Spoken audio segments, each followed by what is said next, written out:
President Trump has taken my security clearance away. His cacotocracy knows no bounds. Oh my God. Stereo. I have to turn myself off. After turning myself on and turning this off also. What's going on here? Cacotocracy all over the place. Ladies and gentlemen, thank you so much for tuning in. It is going to be a truly fantastic,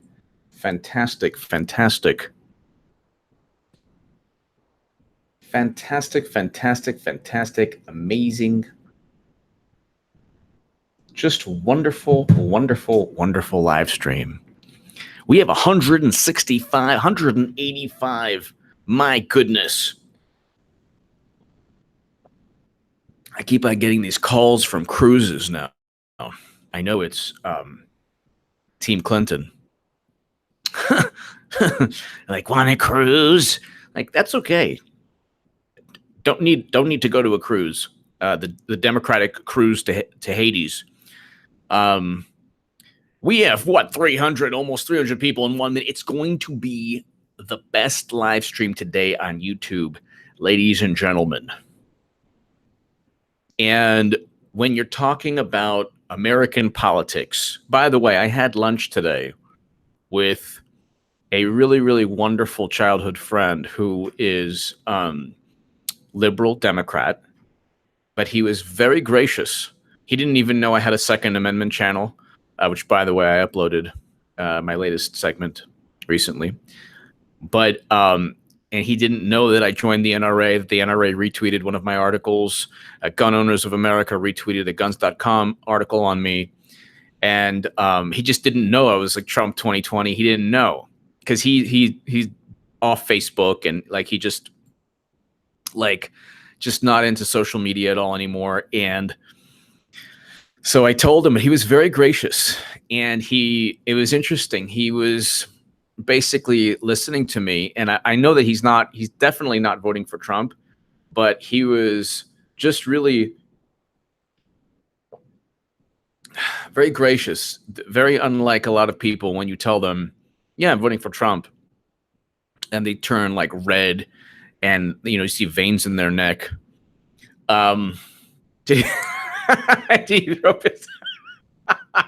Giggle box, yes. No, that was after lunch. But thank you so very much to my super chat. You give me every incentive to rock these live streams. Beef Supreme. To my super chat, thank you so very much. You give me every incentive to rock these live streams. And let's just start. So CNN is absolutely wonderful when it comes to some things. And I was thinking, like, how am I going to present this to everybody today? And what better way than CNN echoing H.A. Goodman and this live stream and all the wonderful people on this live stream. So check it out. This is just fantastic. It's fantastic in so many ways.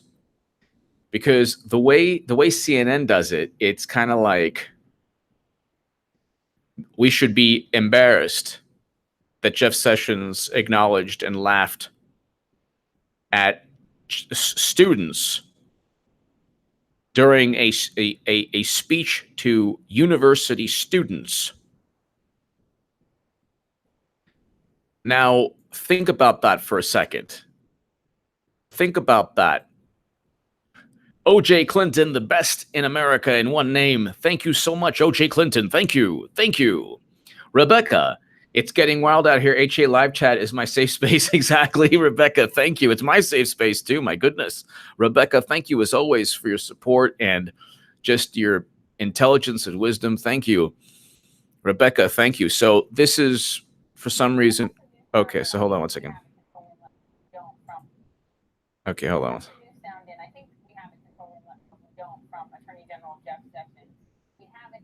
To a group of conservative high school students this morning. I want you to listen to this.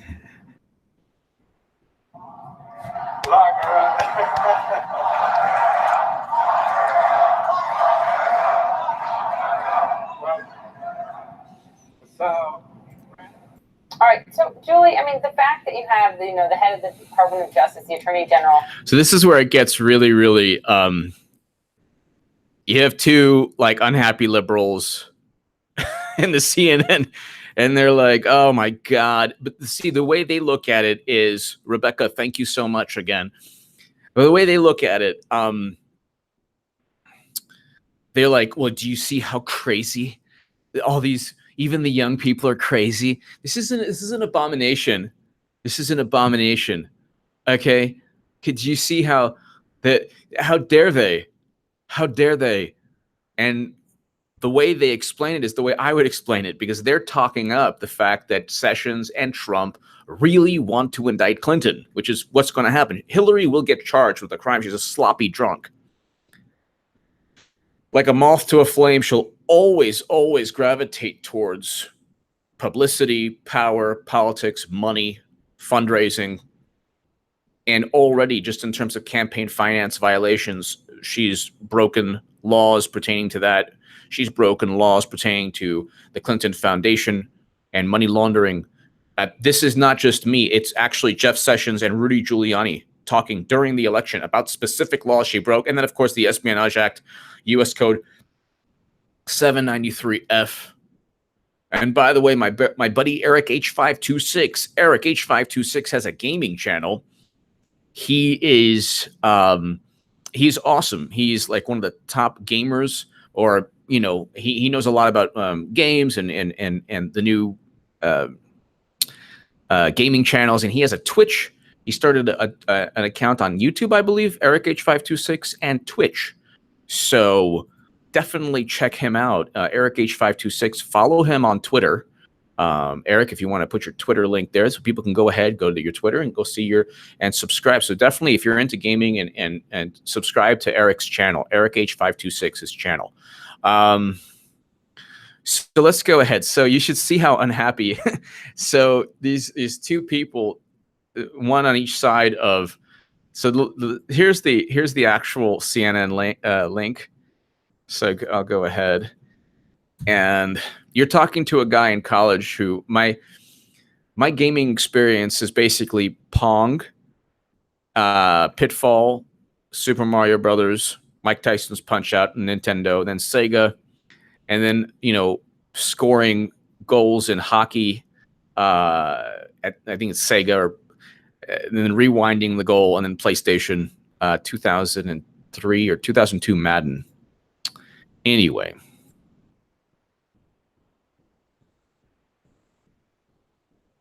You're sort of laughing and also chanting at one point, lock her up, of course, one would assume, regarding Hillary Clinton, something that Michael Flynn, led that chant as well on the stage at the convention. The significance of that. I mean, look, this is still top of mind for the president. We heard him bring up Hillary Clinton last week in Helsinki, standing next to President Putin. And it's still a chant that we hear break out at all of his rallies and all of his appearances. But by the Attorney General? Well, to me, that sounded like a sort of a reaction of like. But by the Attorney General, well, she committed crimes. So there you go. You can't just go ahead and say, well, you know, she didn't mean to commit the crimes. She committed crimes under the Espionage Act, U.S. Code 793F. Even if Peter Strzok, if you were to take Peter Strzok's altering of the actual conclusion, so they talk about the intelligence community conclusion. Well, their conclusion was that Hillary Clinton was grossly negligent. He changed that 5 references to gross negligence. He changed that to extremely careless. And we know from his text messages he wanted to stop Trump. We know that he hated Trump. He hated Trump supporters. There was an insurance policy called Trump Russia. All of these things. So let's just continue. You know, what am I hearing here? And he sort of, it seemed to me like he was trying to laugh that off. But certainly if you're in the administration now and you're Jeff Sessions, who's already on very thin ice with the president, you're going to embrace that sort of tack and that political point that, you know, the president has never let go of. And it is very much something that animates his supporters. And if you're Jeff Sessions, you don't want to step on that thread. I mean, that's not a place you want to ever be, given how preoccupied this president continues to be with his former rival, who he is no longer facing in any sort of. Yes, he's facing her every day. And so that's the thing. They think that Hillary Clinton is Michael Dukakis. Hillary Clinton is not Michael Dukakis. Hillary Clinton is not Kerry. What took place with Clinton is that she literally purchased a FISA warrant and then literally started the entire Russian hacking nonsense. And now you have Trump completely turning it, the ridiculous propaganda on its head. Trump said he's worried about Russia meddling to elect Democrats. So this is, okay, let me read you Trump's tweet, which is fantastic. So it's just so awesome. So Trump is basically like, oh yeah, you know what? The Russians are going to meddle in the election. What are they going to do? They're going to try to elect Democrats. And if you have gone ahead and continued to spew this ridiculous myth, at a certain point, the nonsense can easily be used against you. So that's what Trump is doing, which is hilarious. Let me get the actual tweet right here. So I'm very concerned that Russia. Hold on, where is this? I'm very concerned that Russia will be fighting very hard to have an impact on the upcoming election. Based on the fact that no president has been tougher on Russia than me, which is true, he sold the Ukraine weapons, Obama did not. They will be pushing very hard for Democrats. They definitely don't want Trump. That's true.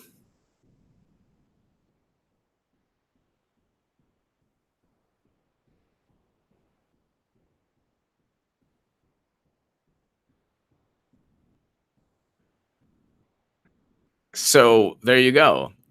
And it's just hilarious. Like first of all, nobody cares the fabricated issue. This is not like important. It's not important to people. And he's now spinning it on, it's gone beyond troll level. Now you really have to ask yourself, and Republicans can actually just do this. They should do this. They should bring up the uranium sale in every campaign ad. In every single campaign, I said, well, do Russians really want Democrats? Well, look at what Obama did. So Obama would not sell weapons to the Ukraine.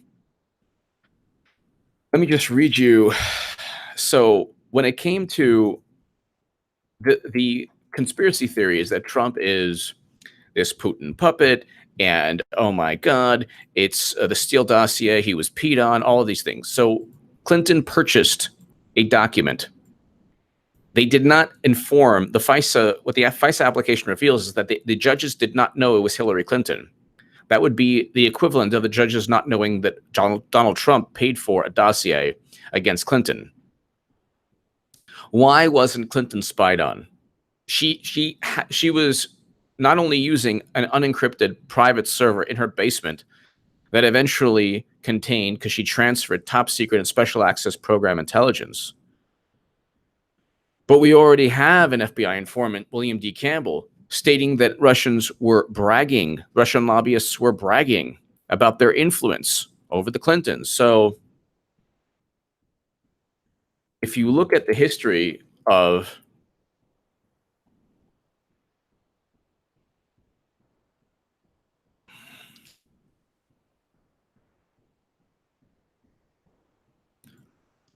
U.S. letting Ukraine buy arms from U.S. companies. U.S. allowing Ukraine to buy arms from U.S. companies. The Trump administration is now allowing the export of arms to Ukraine, making a potentially significant turn against Russia. This is CNN. U.S. State. This is June 20th, 2017.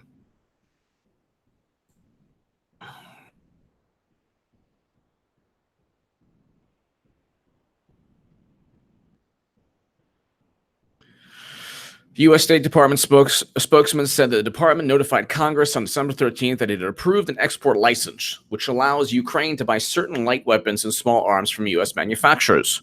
The U.S. government is not selling the Ukrainian. Okay. So the U.S. government allowed U.S. companies to arms manufacturers to sell in the Ukraine. Then you have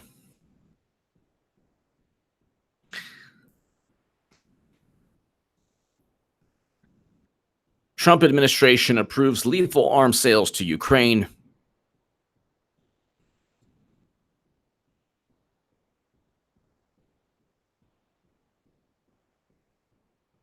The Trump administration has approved the largest U.S. commercial sale of lethal defensive weapons to Ukraine since 2014. The move was heavily supported by top Trump national security cabinet officials in Congress, but it may complicate President Trump's stated ambition to work with Putin. So the narrative that he is a puppet makes no sense. In addition to the sanctions, he's implemented more sanctions than Obama. Dogfather of whole. And by the way, in terms of sanctions, I don't think we should sanction Russia. We don't even know if they hacked the DNC. We have zero evidence. The intelligence reports state with high confidence or moderate confidence, and the DNC never even gave its computer servers to the FBI. They hired a firm. Hillary Clinton hired a firm called CrowdStrike. That would be the equivalent of Trump hiring TrumpStrike and saying, well, just trust us.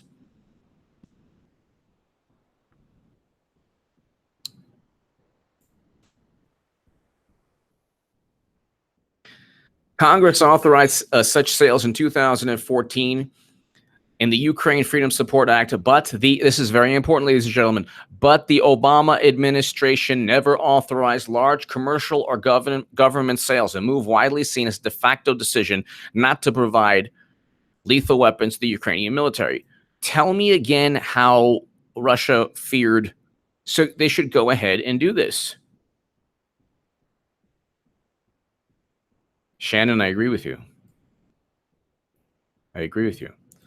Tell me again how the Obama administration was so much tougher. So much tougher. Here we have the largest sale to the Ukraine,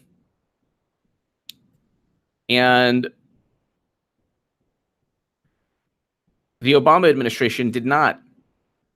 And this was while, by the way, this was as it was taking place. So you had the crisis in the Ukraine,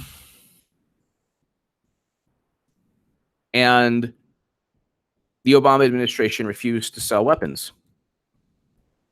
And Trump comes in, he sells weapons. So who's the puppet? Who's the person who has kowtowed to Putin? So that's just one example. But again, it's not, I'm not thrilled that we're selling weapons, or I'm not thrilled that he's being more belligerent than Obama.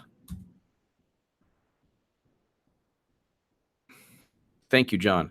Thank you, everybody, for your kind words. Here is the article link. This is a great article. It's one of the few times the Washington Post can't possibly alter the truth. They have to just report facts. So Trump administration approves lethal arms sales to Ukraine. The largest ever. The Trump administration has approved the largest U.S. commercial sale of lethal weapons to Ukraine since 2014, and they actually went ahead with it.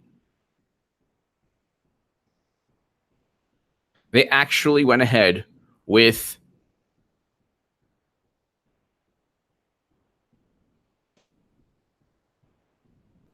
the arms sales. Trump administration approves the lethal arms sales to Ukraine, and the Obama administration did not.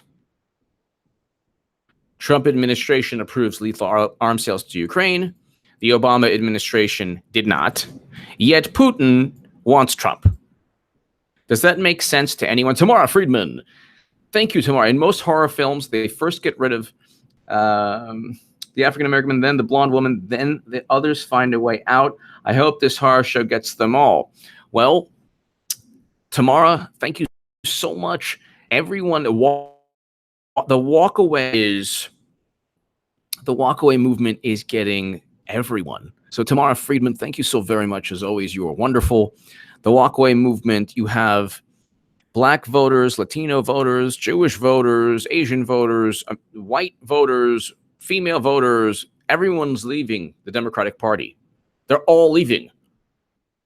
And I just read today, like, the actual polling has shrunk from like 10 to 6. Something like there was one poll that went down from like regarding the midterms. So, but before I get to that, let me just go ahead. There's one question. So here's the actual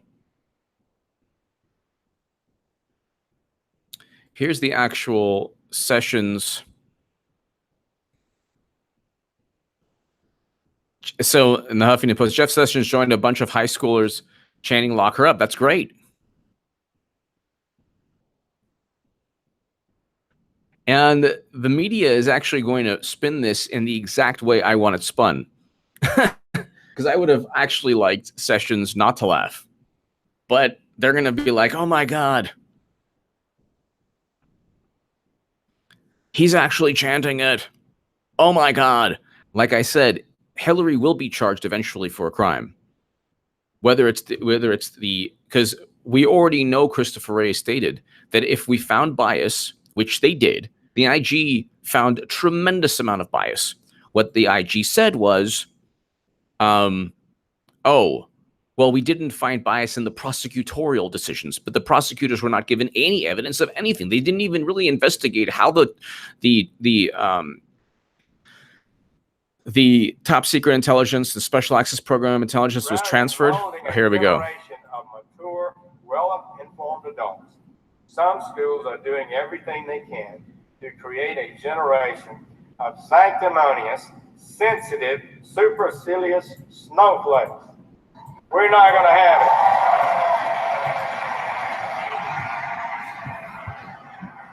That is a disservice to their students and a disservice to the nation. Speech codes protecting students from difficult or challenging ideas is a key aspect of the problem. Last year, the Foundation for Individual Rights in Education surveyed 450 colleges and I hope this is going to get to it. Universities across this country and found that 40% maintain speech codes that substantially infringe on constitutionally protected speech. Of the public colleges surveyed, which are legally bound by the First Amendment, free speech, fully one-third had written policies banning disfavored speech. Freedom of speech is a decisive issue today. You serious? You will be involved in it. It's important, and not just for students. It's important for our society. We cannot have. Thank you so much, Fox, for putting this fantastic clip of exactly what I don't care about. Okay, hold on one second. Let's go to YouTube.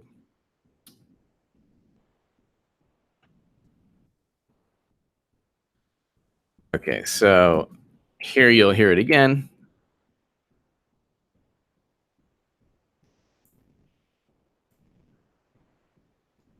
So Tamara Friedman, thank you so very much, Tamara. Paul Clank, prosecuting Hillary will be easier than shooting fish in a barrel. No easier than looking at fish in a barrel. Paul Clank, thank you, Paul. Okay, here we go. So this is taking forever. But you now have conservative high school students who are saying lock her up. You have a generation, not just conservative high school students, you have a generation of. Let's go ahead. Warning about you involved in a debate. You're going to stand up and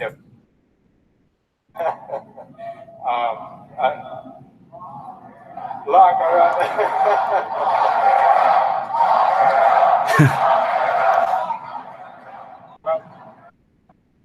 So, I heard that a long time. All right, so there are ongoing investigations right now. There's a Clinton Foundation investigation ongoing right now. There's the DOJ has its own email probe. The DOJ also is investigating James Comey for leaking classified memos. The Office of Professional Responsibility is investigating, according to Christopher Wray, he alluded to investigating everybody from Peter Strzok to Comey to Lisa Page to all of them. So all of these investigations are taking place. Obviously, the media doesn't care. You know about them because they're happening, and I'm one of the few people talking about them. And then you find out, we're finding out from Judicial Watch and Tom Fitton and Paul Sperry, all of the insanity regarding the government utilizing the intelligence community, quote unquote, really Clapper, Brennan, and Comey, utilizing the government, the CIA, the FBI, and the NSA to fabricate, to frame, to set up Trump. And they did this just to hurt him. It had nothing to do with national security. This was after covering for Clinton's crimes. You have a generation now of students who are being brought up on the phrase "lock her up." It's not a. You talked like when Bill Maher is like, "Oh my God, well, civil discourse or civil, people are not civil anymore." Well, look what they're saying, "Lock her up." Yeah, because she's a criminal.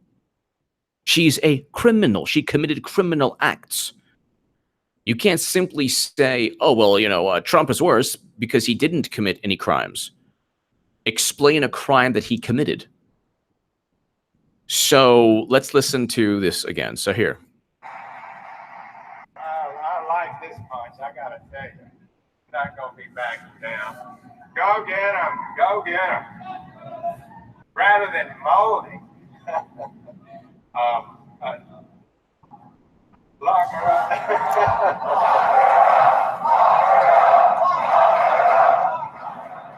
Well, so, I heard that a long time over the last campaign. He hears that every single time he speaks to Trump. So here it is again. I like this bunch. So he basically just finished telling these high school students, "Oh, Magoo is pretty worthless. The Keebler elf is like non-existent with anything." But his whole thing is, well, we gotta wait for. I don't even sound like him. It's caricature, obviously, but we gotta wait for more people to be upset. When I have high school students, let's see if their grandchildren also wanted to lock her up. Also, so all of this is leading towards eventually Hillary will be indicted on pick a crime, any crime. The Espionage Act issue, we're still finding not only intent, we're finding the extent of her criminal behavior. A foreign power, not Russia, a foreign entity hacked all of her emails except for 4. This is according to Louis Gohmert. We'll get to that in a second. That's within the original Inspector General report regarding this is Charles McAuliffe. This is one of the original Inspector Generals who said, "Oh yeah, by the way, we have to start this investigation. There are classified emails in Hillary's emails, the emails that we've looked at." Well, of course, it started, ladies and gentlemen, in 2015 when they didn't even think that she had any classified intelligence. Not only did she say she didn't, she made a big to-do about never having received anything classified. Then it was changed to anything marked classified. Then we found out that there was classified emails on Anthony Weiner's laptop. So this is never going to end because the precedent has been set. And now you have to unring the bell that this is what Christopher Wray stated. Carlo Talisti, left has no room to discuss civility. They should look in the mirror. Exactly. Absolutely. So I agree with you 100%. Thank you, Carlo Talisti. Thank you. Oh, Joe Shalaki, thank you. Thank you, Joe. Thank you, Joe, very much. Joe Shalaki, thank you. Paul Clank, thank you. Carlota Listi, thank you. So let's go ahead and listen to him. So he's basically telling people, no, don't give up, speak your mind. And now he's kind of forced to hear this out. And this has to impress Sessions. This has to. You're talking about a generation of young people who realize Hillary Clinton is a real criminal. And they just don't like Trump because of his personality. But Trump is not a criminal. Clinton is a criminal. And her personality is nothing to write home about either. But here's Sessions. I got to tell you, you're not going to be backing down. Go get him. Go get him. He's like, go get him. Go get him. Oh, no, not lock her up. I didn't really want to talk about this. But okay, I guess I have to. Can you imagine Trump speaking to him? He's like, hello, even the high school students want you to act. Rather than molding, lock her up.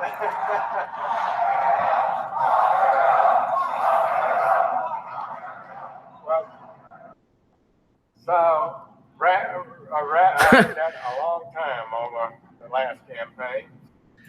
And you know he's lying because he hears that every day with Trump. You know he's lying.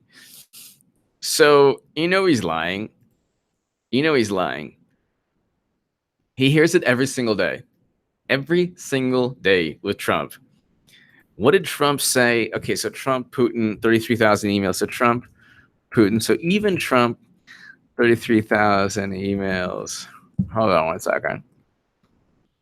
So even with Putin there, and they want to like, oh my God, he attacked our democracy. He hacked the DNC. Oh my God. Oh my God.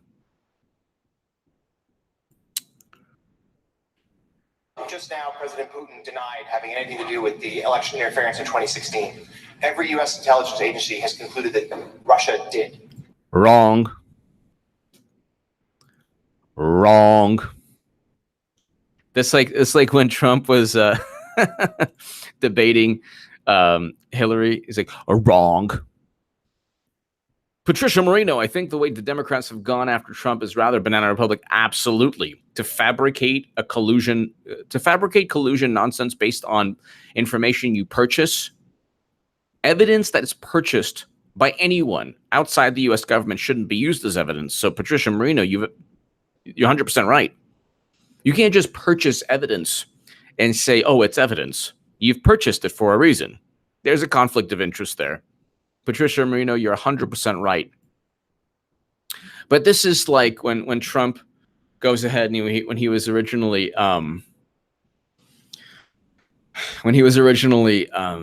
debating Clinton, like she would say something, he'd be like, that's wrong, wrong, wrong. So let's just start this again. President Putin denied having anything to do with the election interference in 2016. Every U.S. intelligence agency has concluded that Russia did. Wrong. The National Geospatial Agency, the Defense Intelligence Agency, most of them didn't have any position on it. It was the FBI under Comey, who is a known liar, who lied under oath regarding exonerating Clinton before her interview, which is hilarious because it was before her interview and like 16 other witnesses. And then they were like, well, we know where it's going. We know where the investigation's going. Yeah, you didn't even put Pagliano in front of a grand jury. You flipped and sing poor Manafort's like, they're like, conducting middle-aged experiments on him, like, torture. The guy just, he was just caught up. He's just the living embodiment of Trump that they got their hands on. So they're just, putting him in solitary, torturing him, all these things or whatever. I'm joking about the torture, but if they could, they probably would. Thank you, James. Thank you, everybody. So it's like only the FBI is highly confident. The NSA is moderately confident. The CIA is highly confident. They only have confidence. They concluded is a deceptive term. They concluded that they're confident, which is basically saying you're pretty sure that you're not sure. They concluded that they're confident. That's it. They have no evidence of anything. That's why when people are like, oh, you know, it's like, what? My first question for you, sir, is who do you believe? My second question is, would you now, with the whole world watching? Then also, I've tried to find a way to react to that. Who do you believe? It's not a matter of who you believe. It's a matter of what happened. If something didn't happen, it didn't happen. If there's no evidence of something taking place, there's no evidence of something taking place. That's it. If Putin said, no, I did not travel to the moon yesterday, and the intelligence community said he did, and they say, oh, well, we're highly confident he did, then you'd have to trust Putin on it. It just didn't happen. Trout fishing at Hood Park. The missus jammed me at the door today with the credit card bill and asked me, who is H.A. Goodman? Hilarious. Yes, trout fishing at Hood Park. I told her to listen to you and find out. We both soured on politics until Trump. #ButStormy. Trout fishing at Hood Park. Thank you so very much. That is awesome. Paul Clank, you can purchase true evidence. This crap is crap. Paul Clank. Trout fishing at Hood Park. I want to thank you so very much. Please tell the missus I say hello, and it is for a good cause. It's to ensure that I continue doing these live streams. And thank you so very, very much. Trout fishing at Hood Park. Thank you. You know, that's also, I mean, the issue of independent media. I can say whatever I want to say because, you know, I have people like trout fishing at Hood Park, and you know, I can go and I could, you know, be a Bernie bro and obviously make the walkaway switch and become a Trump supporter like a great many people have, and write my articles and write my books and have my YouTube channel because I'm very, very fortunate and blessed to have people who just, you know, listen to my thoughts. So that's really a great blessing in life to have people who listen to your thoughts. Trout fishing at Hood Park. Thank you so very much. Awesome. Awesome. Thank you for the message. Thank you. So,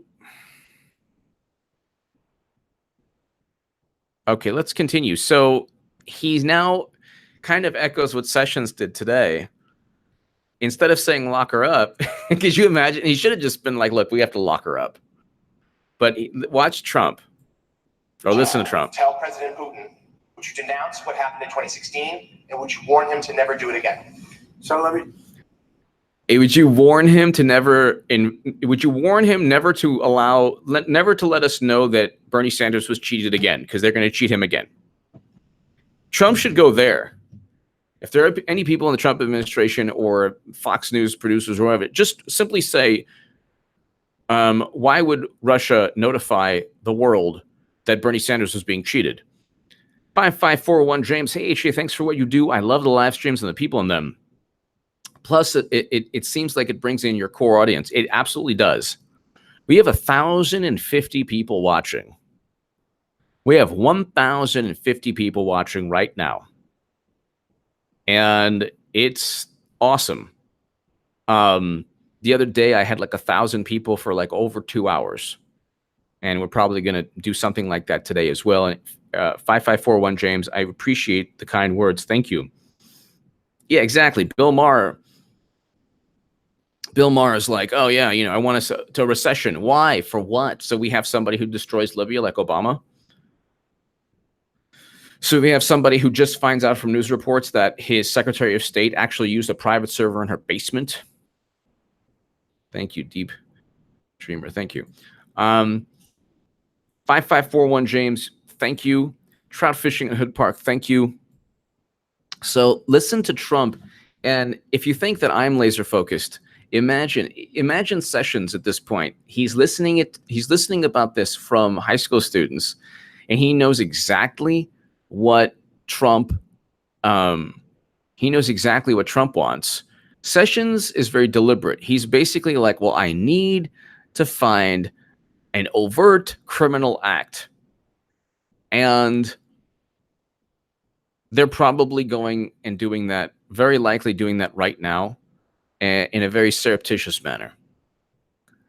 Because Clinton, there's so many crimes that she's committed and that she continues to commit. She's using a money laundering organization where she's doing the same things, providing access for money. I guess as a government official, it is a crime, of course, but if they're investigating if they're investigating right now how she transferred the emails, which is what the Daily Beast talked about, that was January 2017. Nobody's talking about the ongoing DOJ investigation, the ongoing Clinton Foundation investigation. I can go ahead and read you the articles from The Hill and the Daily Beast. Those investigations have not ended. And in fact, we found out that they were investigating long before January of 2018. We have 1,082 people. So let's check this out. This is Trump's reaction. Just say that we have two thoughts. You have groups that are wondering why the FBI never took the server. Why haven't they taken the server? Why was the FBI told to leave the office of the Democratic? And instead of simply acknowledging this, what they do is they say, well, CrowdStrike provided a very good copy. You're dealing with people who think that's a rebuttal. The rebuttal is that the firm that was purchased by Hillary Clinton provided a copy. Again, Trump brought up a very good point. The rebuttal they give is that, well, CrowdStrike, which was purchased by the DNC,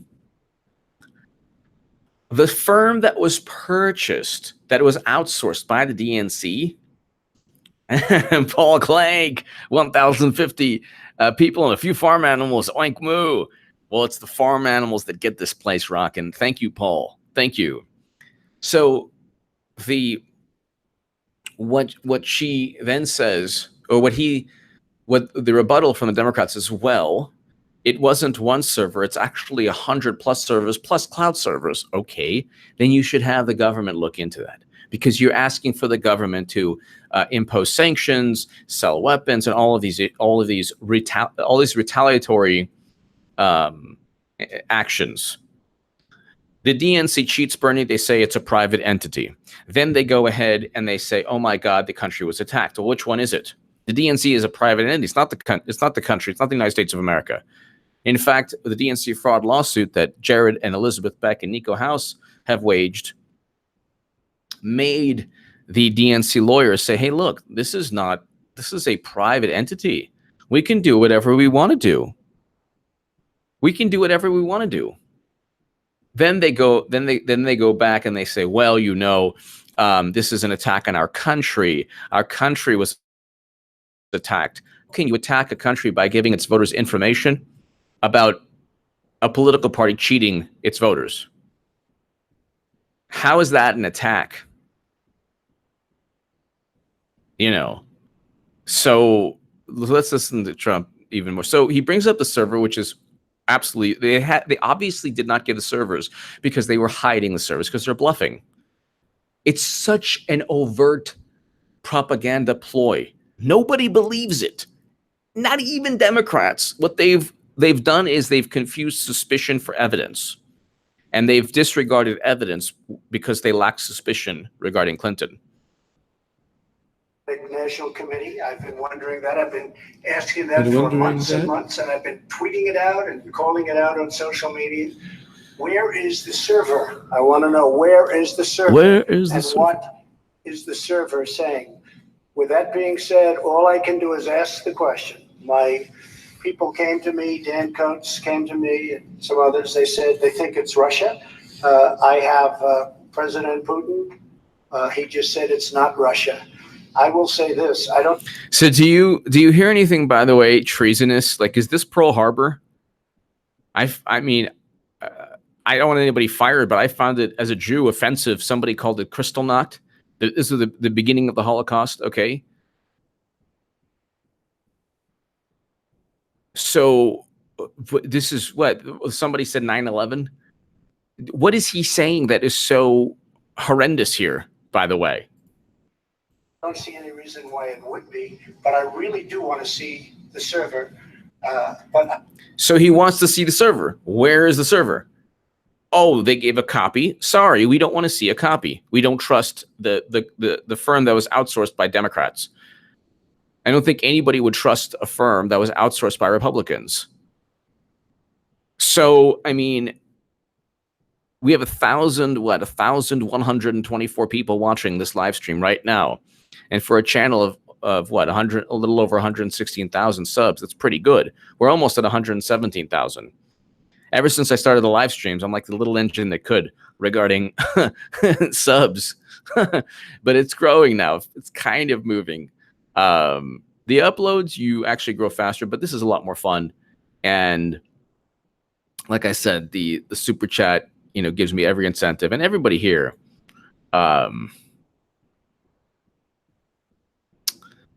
It's just amazing.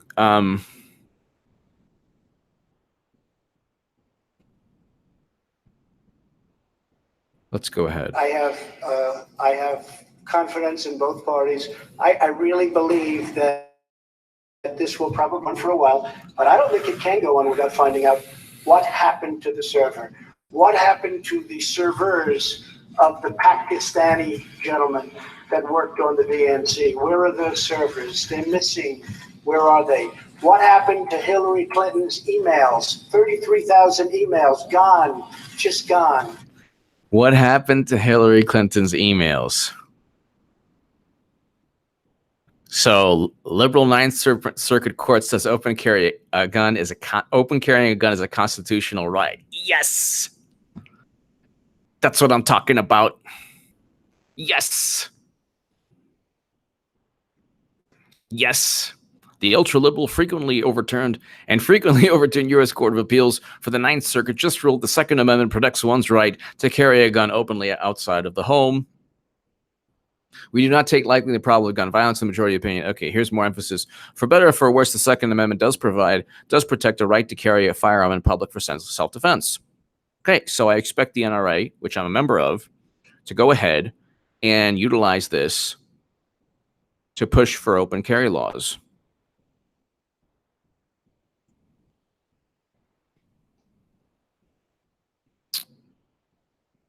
For better or for worse. For better, much better. You want good people carrying firearms. This way, if somebody, God forbid, tries to do something crazy, you're protected. We would thus flout the Constitution if we were told that in regulating the manner of bearing arms, the authority has no other limit than its own discretion. While many respectable scholars and activists might find virtue in a firearm carry regime that restricts the right to a privileged few, the enshrinement of constitutional rights necessarily takes certain policies choices off the table. So liberal, wow. Yes.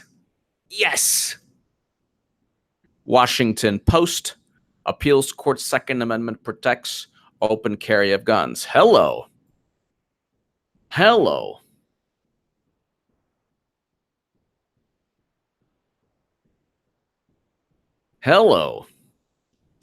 Thank God. Appeals court Second Amendment protects open carry of guns. So this is the Washington Post. The Washington Post, Hamilton 68 approved. I only read from sources that are completely against the Putin. Okay? I'm not for the Putin.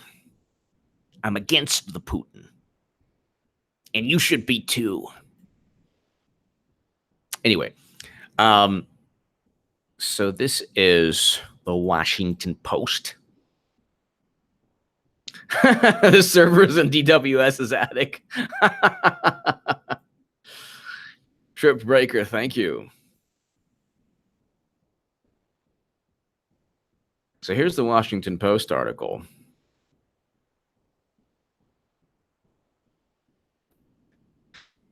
And so I'm reading Washington Post, appeals court Second Amendment protects open carry, July 24th, 2018. Yes. Los Angeles, a federal appeals court ruled Tuesday that the Second Amendment protects the right to openly carry a gun in public for self-defense. Do you want to know what I go through? I have 3 firearms now, 4 firearms now. I haven't showed everybody my 4th one yet. Background check, 10-day waiting period in California. Next year, they're going to do background checks for ammunition. That's insane. But see, that's what you have to go through. Tell me where the criminals will abide by any laws. These are gun-free zones. These are crime. 80% of crimes are committed with illegally obtained firearms. So, I mean, tell me how gun control does anything but control the rights or limit the rights or control law-abiding citizens who actually abide by the laws. So it makes no sense. You're pushing gun control. So who's going to pay attention? People who are law-abiding. Get it? Liberals or Democrats or people who have never enjoyed the Second Amendment? I have to go through a lot more than somebody in Texas or Missouri or whatever because I am a law-abiding citizen. You're not a law-abiding citizen.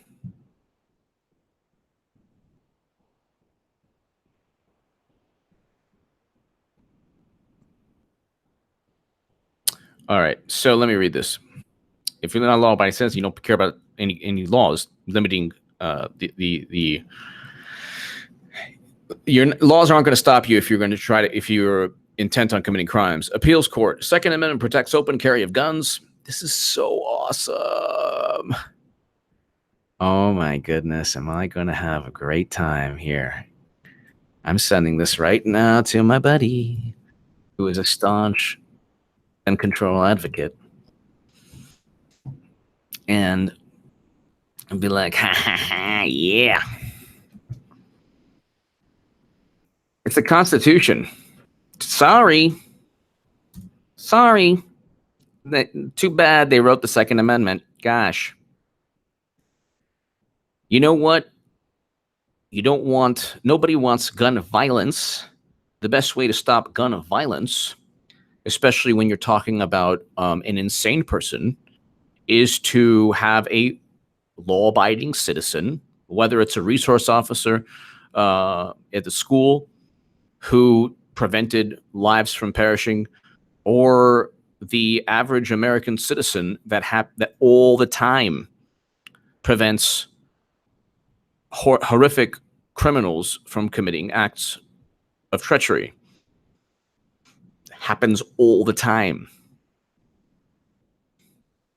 A federal court of appeals ruled Tuesday the Second Amendment protects the right to openly carry a gun in public for self-defense.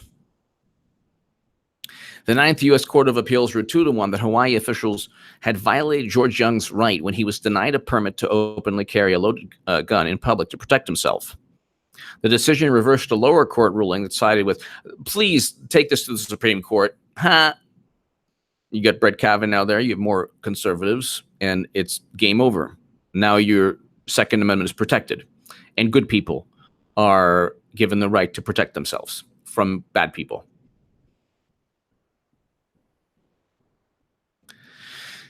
That's why when one of the FBI agents, I think it might have been Sally Moyer, one of them was like, oh, if Trump wins, I'm carrying both my pieces, both my firearms. Like, oh, gee, that's nice of you.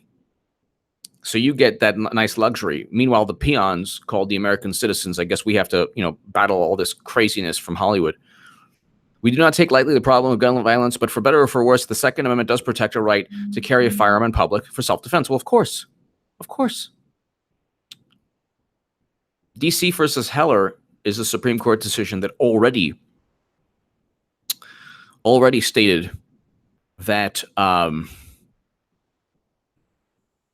that you can own a firearm and doesn't have it need not have anything to do with a militia or military service. That's DC versus Heller. Now we have this court ruling regarding the right to open carry. So now you're going to have the NRA, hopefully, and others challenging laws which is what they're supposed to do.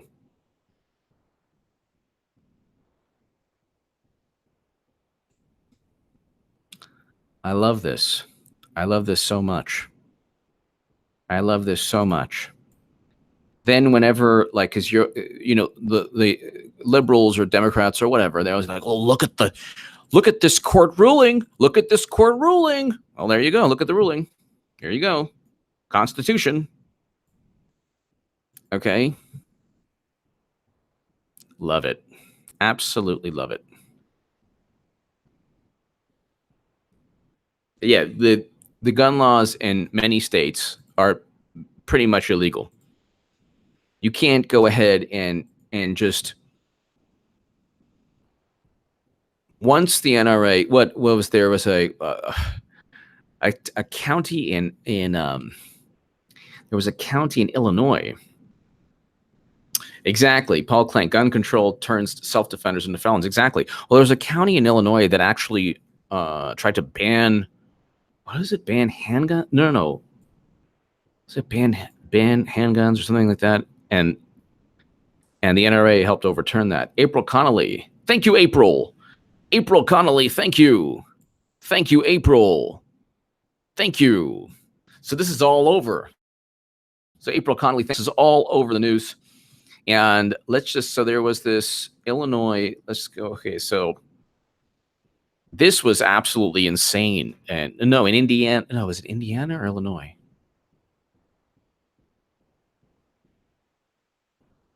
Okay, so I think it was Indiana town NRA 1 lawsuit. So I think it was it Illinois?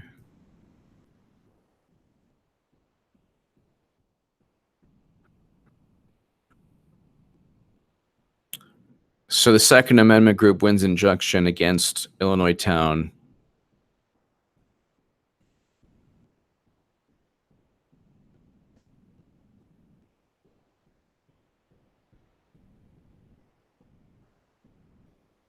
For a rifle ban.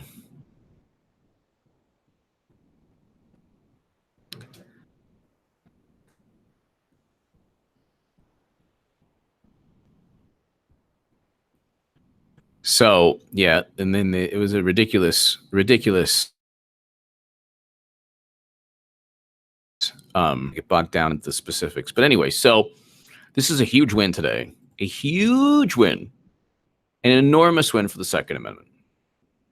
Or for Second Amendment advocates, or for gun owners, the NRA, people who enjoy protecting themselves and simply enjoy the Second Amendment and freedom. Notice how Hollywood doesn't have to go through this regarding the First Amendment. Okay, real quick. So let's kind of switch.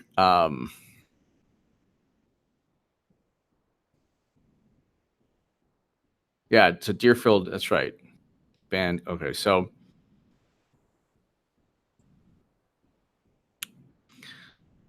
Okay, so Jim Jordan, Brennan leaked dossier to Harry Reid, Comey leaked to New York Times, Clapper lied under oath, McCabe lied 3 times, faces criminal referral, Strzok claims he wasn't biased, Rice blamed video on Benghazi. If they still have a security clearance, of course they should lose it. Absolutely.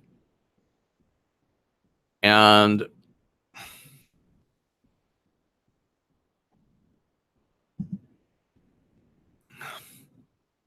ladies and gentlemen, one reason we know that Hillary will eventually be charged with a crime is that this will never end. We will never, ever, ever stop talking about this.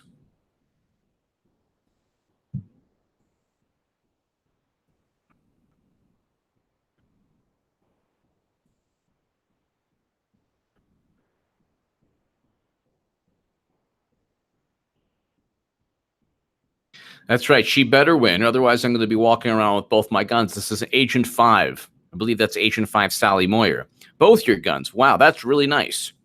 Meanwhile, well, the Second Amendment just went ahead Thank you, Helios Helium. Thank you. On Twitter. So, but let's continue with this. I still haven't finished. So I was just so happy about the news today. Wow. I think in Russia they wouldn't be gone so easily. I think it's a disgrace that we can't get Hillary Clinton's 33,000 emails. I have great confidence in my intelligence people, but I will tell you that President Putin was extremely strong and powerful in his denial today. And what he did is an incredible offer. He offered to have the people working on the case come and work with their investigators with respect to the 12 people. I think that's an incredible offer. Okay, thank you. Hey, NBC News viewers, thanks for checking out our YouTube channel. So, there you go. Papa D, thank you. Sorry, once again, I didn't get the memo. Papa D, thank you. Thank you, Papa D. Thank you, as always, for your support of this channel. So, there you go. And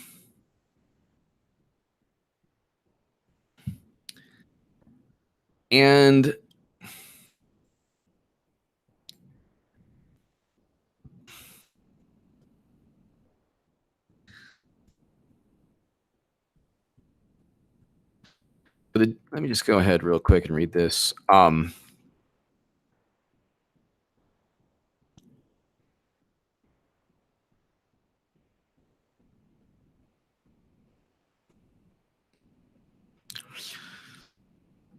Judge temporarily blocks Deerfield assault weapons ban, which was, there's no such thing as an assault weapon. Okay. A Lake County judge has issued temporary restraining order blocking Deerfield from enforcing a ban scheduled effect. In this ruling, Circuit Court Judge Louis Baronis found the village's ban is preempted by both the state's Firearm Concealed Carry Act and Firearm Owners Identification Card Act, and therefore is unenforceable. The Deerfield Ordinance, which was approved April 2nd, and this is the Chicago Tribune, in the wake of several mass shootings, as if these insane people, well, we don't want to get into, the FBI knew how many times and how many of these tragedies did the FBI know of the criminal? Numerous times, and that's not just, that's documented. Documented. That is not, you know.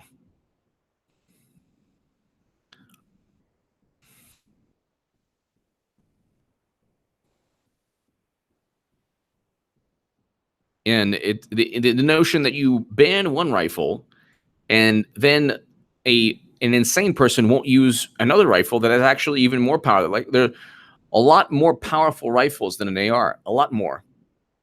A lot more. Anyway, I don't think she'll be in prison, but I think that before 2020, there will be there will be charges. She will get indicted for one of her many crimes. Either before, I think before 2020, but if not before, after. She's a criminal, walking criminal. Paul Clank, as if. Thank you. All right, so let's continue with this. So right now you have a situation where you cannot stop. You cannot stop people from thinking and realizing that certain individuals are criminals. You can't stop that. You cannot bully your viewpoint that Trump is a criminal, because there's no evidence of anything. At the end of the day, people are going to ask for evidence. At the end of the day, people are going to say, well, where's the evidence? What did he do? Did he pay a Russian hacker as he was getting urinated on by prostitutes? What happened? What did he do? What did Trump do? We need to know what Trump did. We don't know what Trump did because he didn't do anything. What did he do? And don't bring up, I have people say, well, you know, Manafort and Papadopoulos and everyone, they lied under oath to the FBI. Yeah, the FBI The FBI with Strzok and Comey and McCabe and Page and Moyer and all these people, the Office of Professional Responsibility is going to descend on all of these people. And it's all for Hillary. All of this nonsense, everything we see, had she simply just been indicted, we would have been saved all of this. The Russian hacking nonsense, all of this insanity, because the Russians never hacked the DNC. The DNC never gave its computer servers to anyone but their outsourced firm because they were hiding the truth. The truth is they were never hacked. If they were hacked, they should have given the evidence to the U.S. government. They couldn't, so they went ahead and used it was the most overt conflict of interest. The guiltiest thing you could have ever done. So, okay, Frank, we are watching the systemic destruction of the old guard. Power will return to the people. Let us pray. Thank you, Frank. And I agree with that. I agree that this is a slow kind of, I like that Trump is, and this is my buddy today who's a Democrat and who was very gracious in like allowing me to, people like, did he pee in your drink or whatever? No, he was absolute. Well, 308 is more powerful, a lot more powerful. Yeah, I actually love that rifle. A lot more powerful. But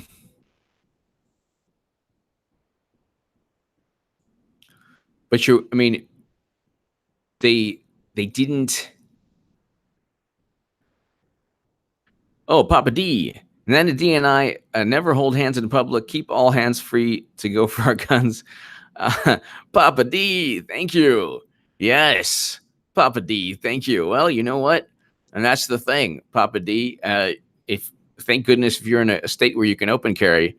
Yeah. Thank you, Papa D. And Cookie Girl. Keep up the great work, Cookie Girl. Thank you, Cookie Girl. Thank you, Cookie Girl. Thank you, Papa D.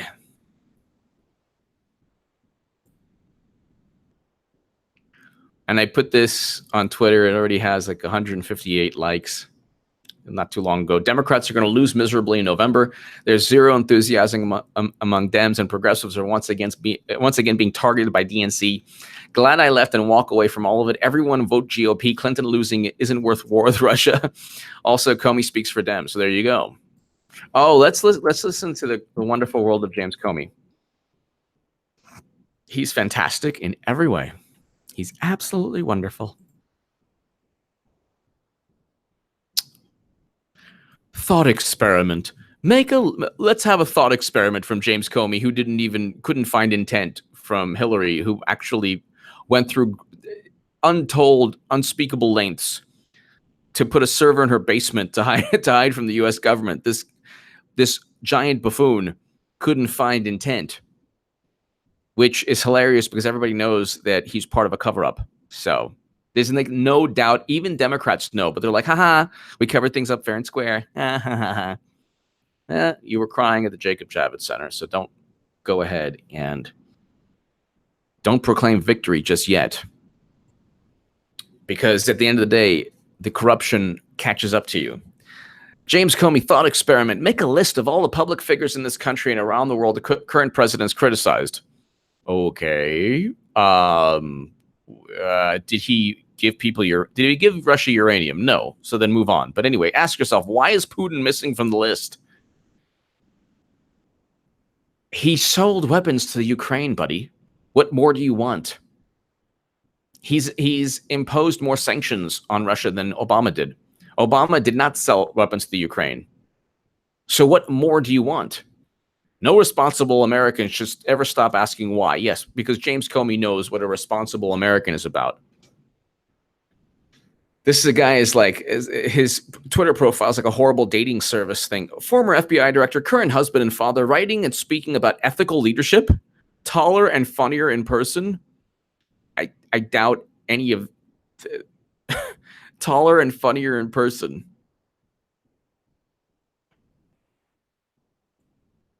Oh my God. Oh my God. Colette Ryan, thank you, Colette. Thank you, Colette Ryan. Thank you. That's right, Reagan did. Thank you, Colette Ryan. Thank you. Thank you so much. Thank you, Colette Ryan. And thank Richard Cherry. Thank you, Richard Cherry. We live in a country where evidence of crimes gets you immunity, but supposition, gossip, and hearsay warrants indictments. Uneffing real. H.A. Rocks. Thank you, Richard. You're 100% right. And like I always say, the positive reality of this is that the treachery, the corruption, the illegal activity is not sustainable. That's why I know, and we should all know Hillary will eventually be charged. That's the writings on the wall. And I can see that even more than Clinton losing to Trump, which I stated in 2015. But Brennan is going to be forced to testify before Congress. So Richard Cherry, Bob Goodlatte wants to, he wants Brennan and Comey to testify about the FISA warrants. So you can't go ahead. So you can't go ahead and lie again under oath, because Clapper already is a known liar. Everyone knows he lied under oath. So he got away with it the first time because Obama didn't want to do anything. And apparently Trump and Sessions didn't. But he got away with it the first time. He can't get away with it again. Lies under oath again, it's game over. Then it'll be like 2-time liar under oath. Basically 2 perjury charges. So one actually is statute of limitations. Actually, he passed. So basically got out of that one. But the FISA judges should be investigated as well. Thank you, everybody, also for the likes on this channel. I always have just everybody go so gracious. But let's go ahead. So we got to rock a Paul Sperry really quickly. So Paul Sperry. So let's see.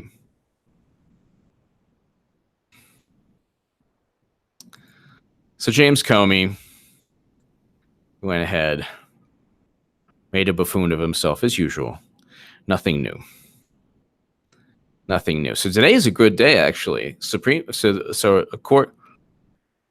Wow. Devin Nunes goes nuclear. Members of the press work for the Democratic Party. Absolutely. Absolutely. He's right. And I've been saying that for a long time.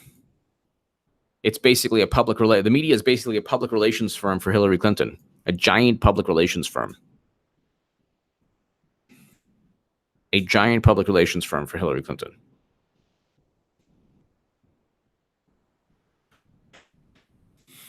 So, yeah, I mean, I've been saying that for a long, long time.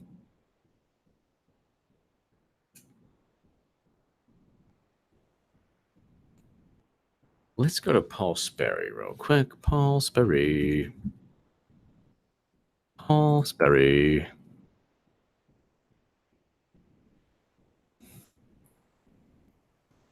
So Richard Cherry, thank you again.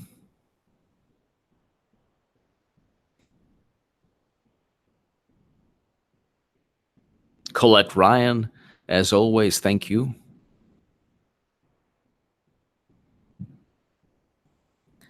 Paul Sperry, yes. Clapper.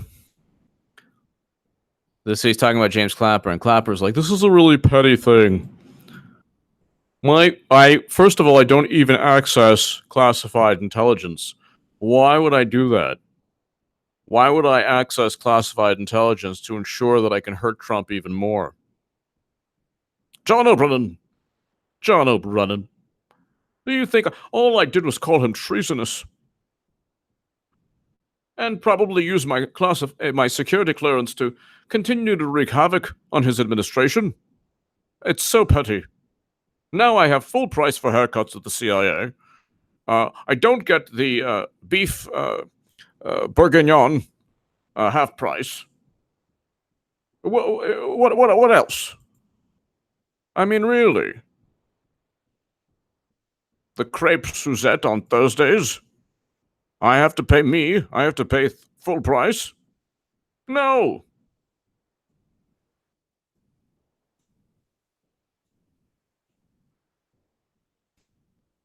Okay, so let's go to Paul Sperry.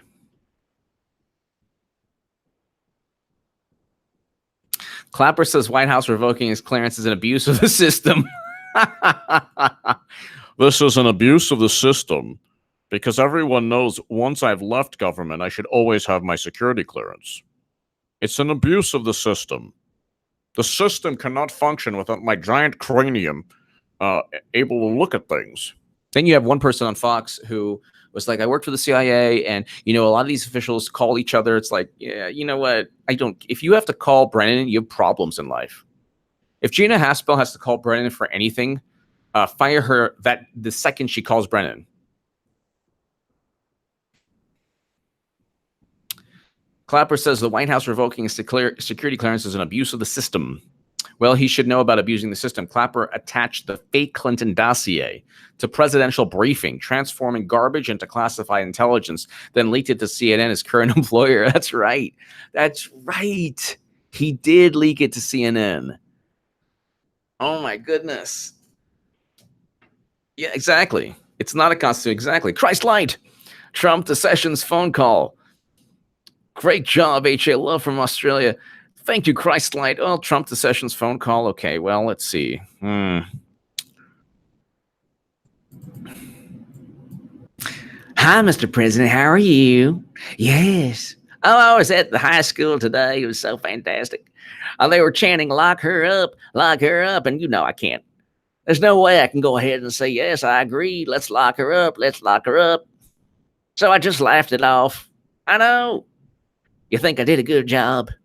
Do you think the people thought that I really didn't want to lock her up? Well, I don't know. Oh, we're going to get them. Yes. We have all the tapes. Page, Strzok Poo, Clapper, and Brennan. I know. I didn't know either. Okay, poo-poo out. Good talking to you. Lock her up. Okay, bye. Christ light. Thank you so very much. Tried my best on that one. Christ light, thank you. Bill Clymer. H.A., please give us your opinion as to how Hillary became above the law and why she is still above the law under the Trump administration. Bill, thank you so very much. So, the thing with Hillary Clinton is this. Everyone around her, she amassed a great deal of political power. One of her pivotal moments in life was when she tried to enact a revamped healthcare bill. She tried to kind of implement an ACA type bill in 1993 and 94. And it did not work out. And she learned, perhaps the hard way, that if you don't have political power, you're not going to be able to get anything passed in Congress, but you also won't have the ability to do anything in DC. That's like one thing. I mean, she had already been, in Arkansas. She had already been in the governor's mansion. Now she's in the White House, and she learned a little bit about power in DC. So then she set off on a quest to amass as much power as possible. When they left the White House, she said that they were broke, but they started the Clinton Foundation. The Clinton Foundation became a gigantic networking tool. The Clinton Foundation became the source of her power, along with her husband, Bill Clinton. And whether you have Haiti weapons deals, 85 donors giving $156 million, selling uranium to Putin, all of these, all of the quid pro quo transactions, money flowing into the Clinton Foundation, and a beneficial outcome taking place. You then have her ascent into politics. She became senator. Once she was senator, she could then run for president. Once she ran for president in 2008, she lost, but she still gained enough political traction to become Secretary of State. And once she did that, she could then say, well, you know, this is Bill Clinton's computer. He's the president. I'm going to go ahead and set up my own private server because, after all, it's the president, it's the former president. You have to trust us. She's above the law because of her husband. And she is above the law because of the people in government who protected her. Those people are no longer there. James Clapper, John Brennan, James Comey, Peter Strzok, Andrew McCabe, FBI agent Bruce and Nellie Ohr, FBI agent 501, the other unnamed one. All of these people are no longer there. So, Bill Clymer, that's a great question. And she has wielded political power to the point where her criminal behavior is so vast. There's no way for Clinton to sustain everything she is accustomed to doing. She does things her way, which is really a criminal way. Correct the Record was, by the way, a crime in terms of campaign finance. The DNC was basically an arm, an appendage of the Clinton campaign. So these are all, you can't have this. You can't have tens of millions of dollars flowing into the DNC and then it going straight to Clinton's campaign. You know, you can't simply have that.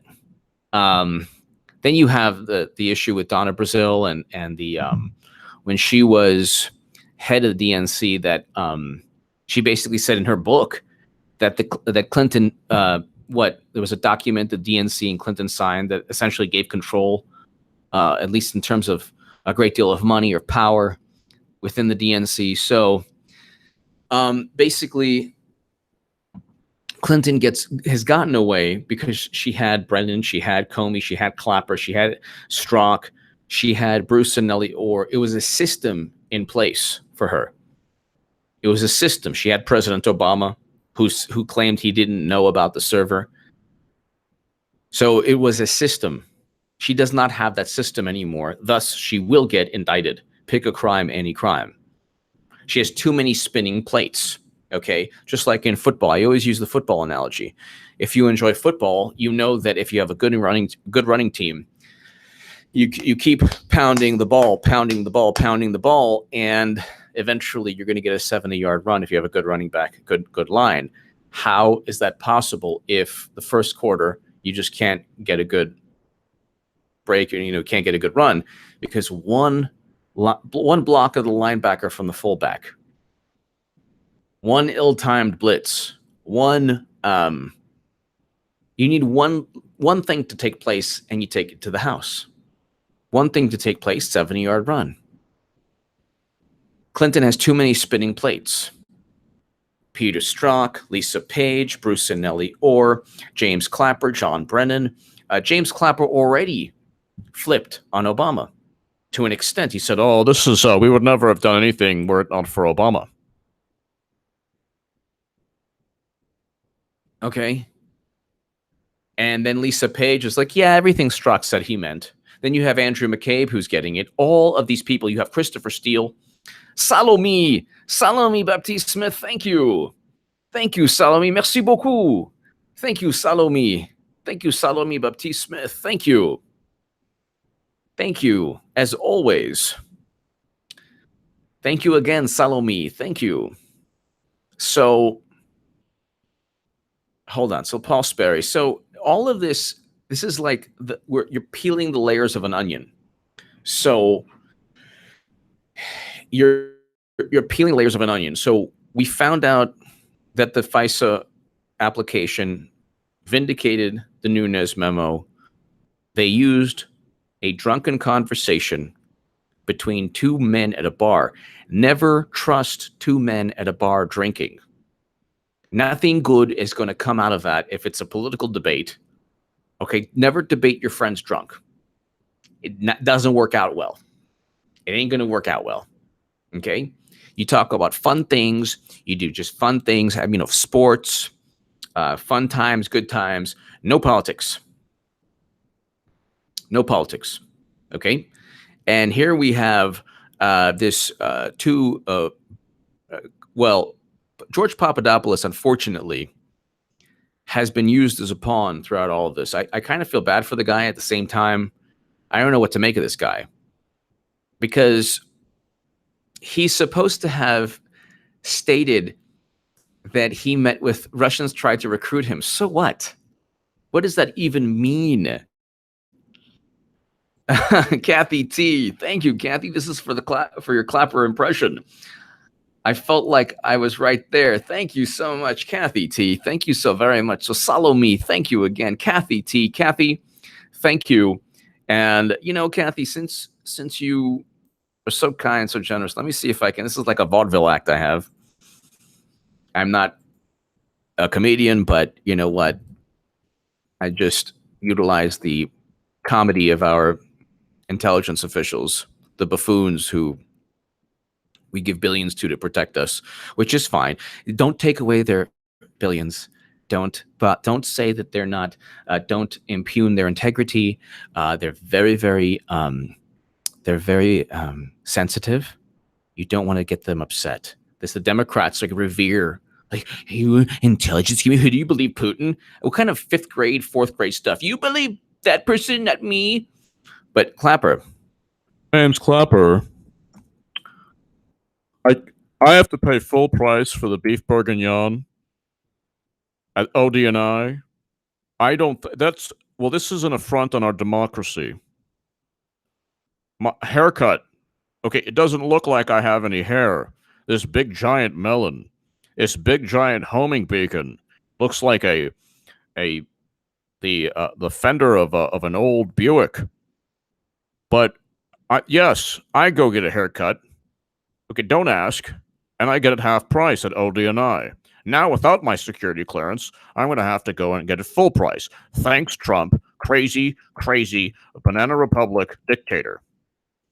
So Clapper, no evidence.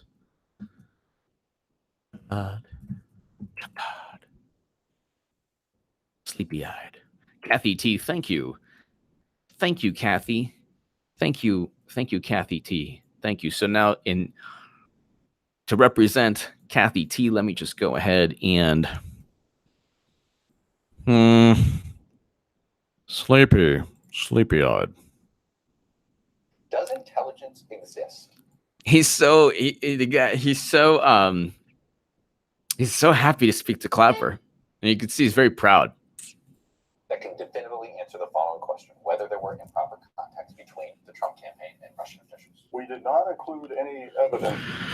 We did not include any evidence because there was none. And any person who lacks just even a modicum of a brain cell realizes that we made up everything.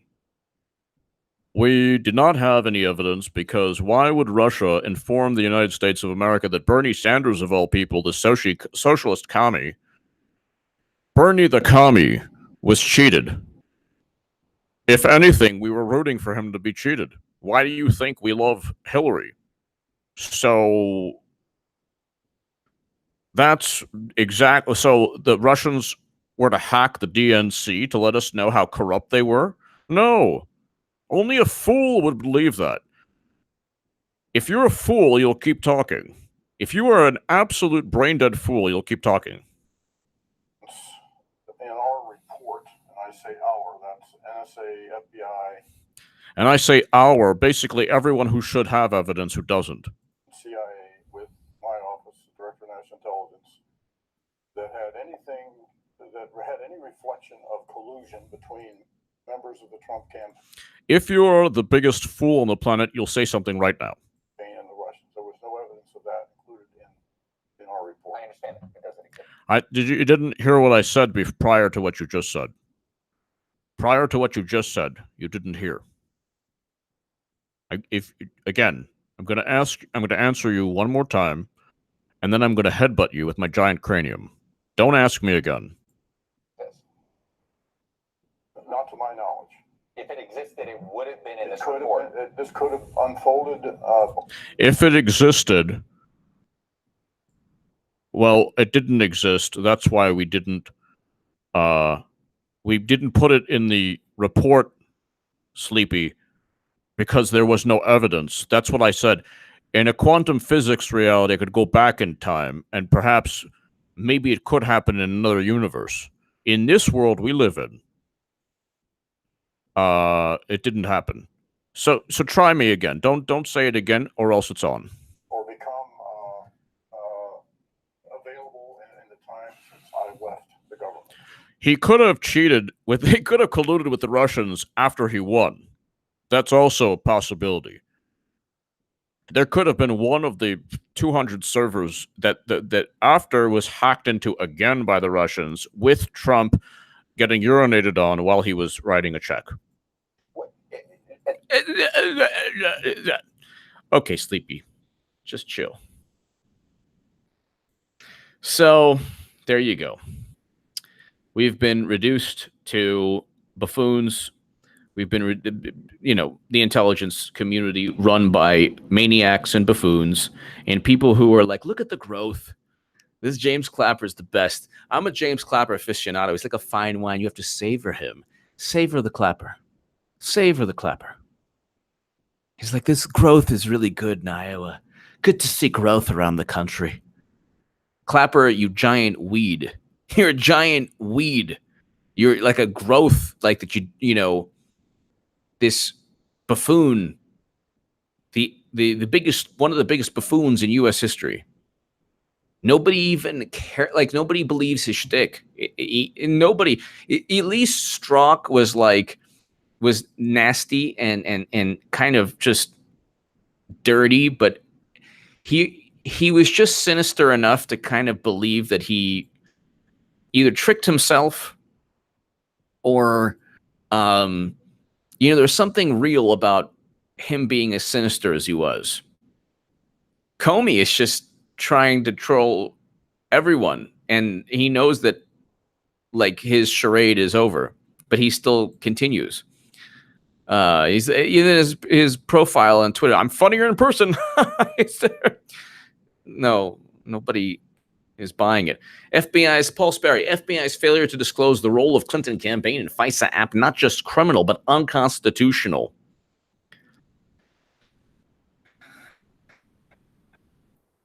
They all knew their role at the time, yet deliberately blinded 4 judges to material facts that speak to the integrity of the source and credibility. Yeah, that's right. So they didn't explain that Steele was fired, or even Wapow now concedes. And just because the source was, they say, well, the source was a good source. So what? It doesn't mean that he's going to be a good source in every investigation.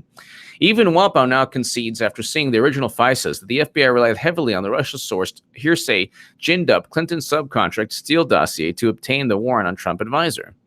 It's clear the information uncovered by Steele does play a prominent role. Obviously. Why is it that we have to feed, slowly, spoon feed the truth to Democrats? Yeah, the Steele dossier was really important. No, it wasn't. There were other things too.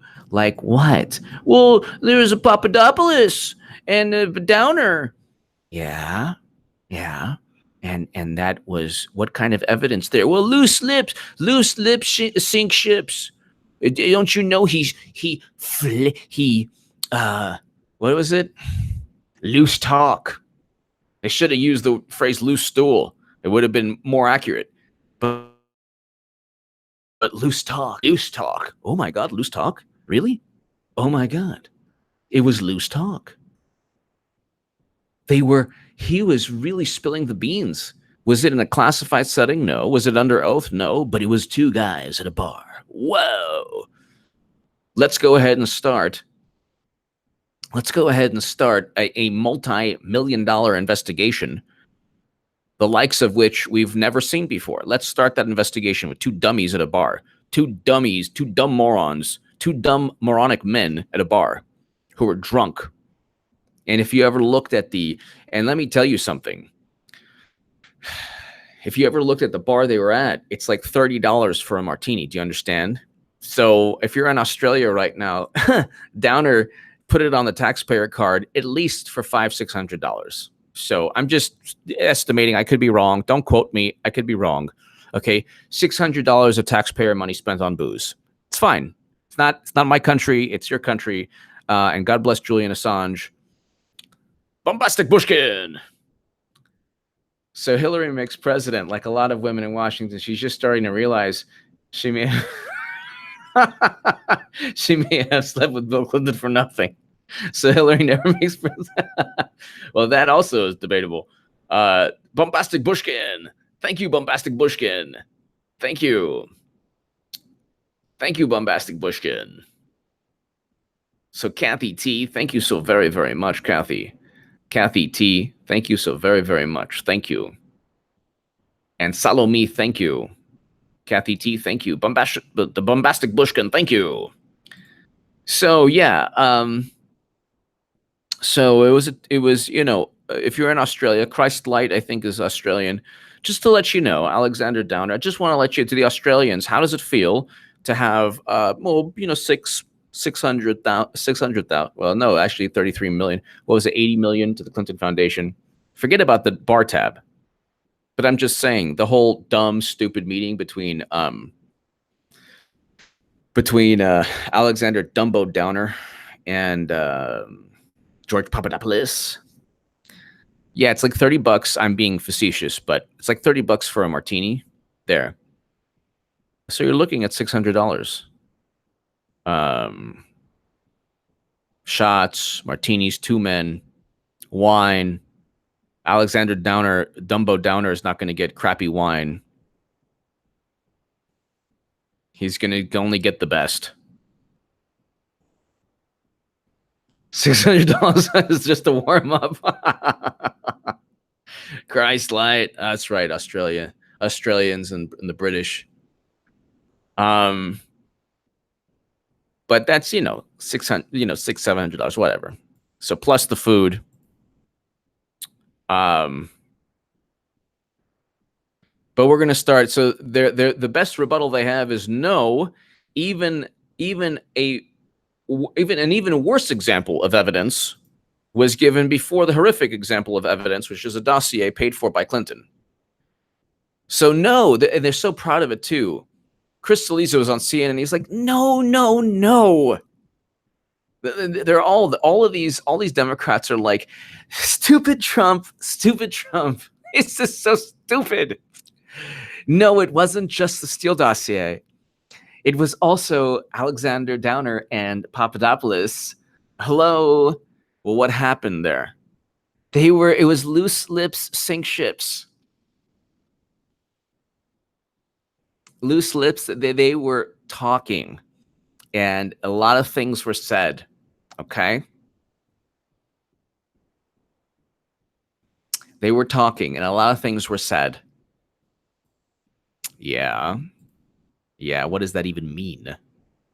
Well, Professor Mifsud, the evil professor from Gilligan's Island that we've never seen before, but he has ties to British intelligence. By the way, we know from Disobedient Media and brilliant journalist Elizabeth Voss that the evil Gilligan's Island professor, Joseph Mifsud, the guy who, by the way, like, what is his girlfriend's like, where is he? He's like, they're all MIA. They're all missing. No one knows where they are anymore. And they just pop up like, oh, I'm back. I was just in deep cover. He was said to have recruited Papadopoulos. Again, who cares?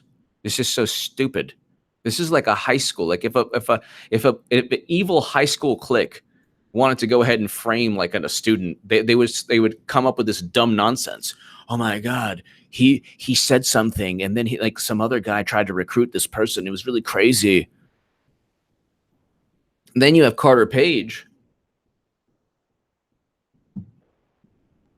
Poor Carter Page. Salome Baptiste Smith, thank you. I don't mind 2 dummies in a bar as long as I'm stripping. Salome. All right. Nice. Salome. Merci beaucoup. Salome Baptiste Smith. Yes. This is a great live stream. It's awesome. And this is awesome. Thank you, Salome. Thank you, Salome. Thank you again. So, so, so if Carter Page were in fact a Russian agent and security threat, the FBI alleges in its FISAs, the cooperating witness the FBI stated he was in earlier docs, wouldn't stop surveillance of him this decade. Why did it only start spying again a month before the election? Paul Sperry is like the bulldog. He makes me look like a little mouse. Paul Sperry makes me look like a little chihuahua. He's like he's like a pit bull. Paul Sperry, now that we can see the convoluted footnotes regarding Steele, source one, and the FISAs, it's become more obvious why the FBI refuses to provide the oversight. Exactly. These footnotes are hilarious. The footnotes are like the shell game. Or like the who's on first.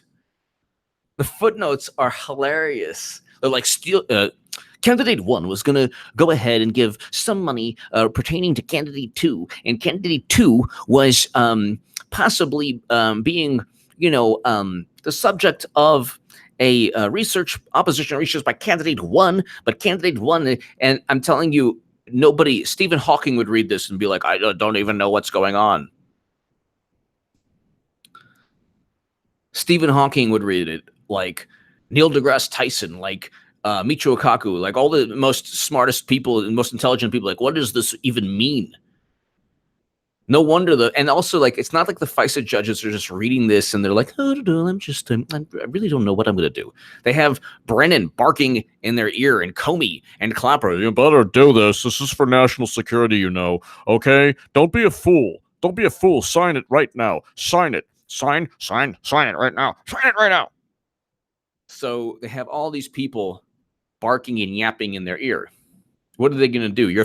Then you have these fools, these pathetic imbeciles, buffoons, Democrats, who are like, you had 3 judges sign off on it. You had people swear under oath. You had 3 judges. You had people swear under oath. Okay? Do you really think that there wouldn't be evidence? Huh?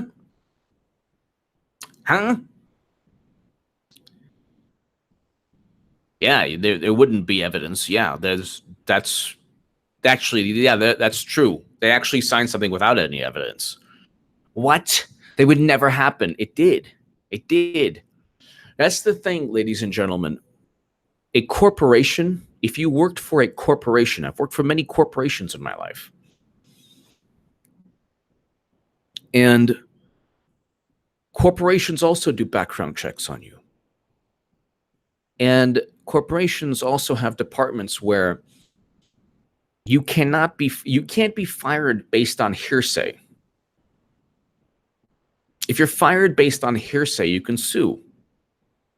So Salome, thank you so much again. Thank you. Beautiful. Thank you, Salome.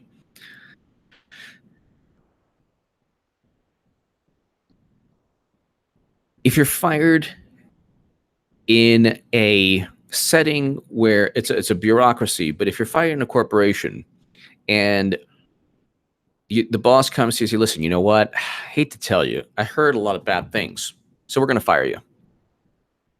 Your response would be, from whom and what did you hear? This is gossip.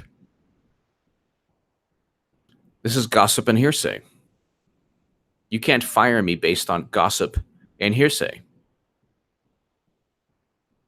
No, it's pronounced Salome, from what I understand. I used to say Salome, but Salome informed me that it was Salome.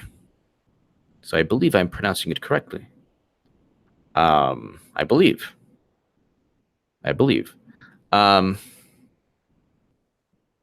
Salami. Yes. So now you have this, like, it's just never-ending trolling. It's the never-ending trolling.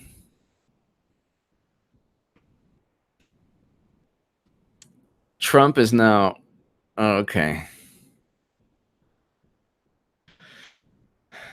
There may be hope for hashtag next former AG sessions. Next former AG Sessions. Yes. Yes.